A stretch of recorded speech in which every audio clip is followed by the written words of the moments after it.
Hello, hi అండి.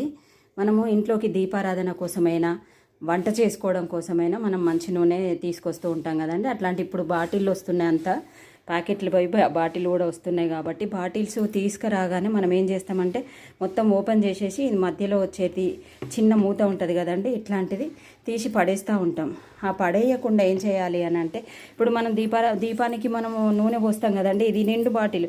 ఒకవేళ bottle ఇట్లా పొయ్యగానే ఈ చిన్న ప్రమిదల ఇట్లా పొయ్యగానే మొత్తం ఒలికిపోతూ ఉంటుంది, నూనె అంతా వేస్ట్ అయిపోతుంది. అట్లా కాకుండా ఉండాలన్నా మనము కూర చేసుకునేటప్పుడు మూకుట్లో కానీ నూనె వేసేటప్పుడు కానీ చాలా ఎక్కువ మొత్తంలో పడిపోతుంది. అట్లాంటప్పుడు పడకుండా ఉండాలి. ఎక్కువ పడకుండా ఉండాలంటే ఏం లేదండి, ఆ చిన్న మూతని మొత్తం తీసేయాలి. తీసేసి ఇట్లా మధ్యలో కనుక్కోవాలండి. నేను చూపిస్తా చూడండి. ఇప్పుడు ఇది వస్తుంది కదండి, ఏం లేదండి, దీన్ని ఈ రౌండ్ ఉంటుంది కదండి, దీన్ని ఇట్లా లోపలికే కొంచెం ఇట్లా వత్తంగానే కొంచెం చిన్నగా హోల్ ఉంటుందండి. ఆ హోల్లో నుంచి తక్కువ నూనె మనకి ఎంత కావాలో అంతే పోసుకోవచ్చు.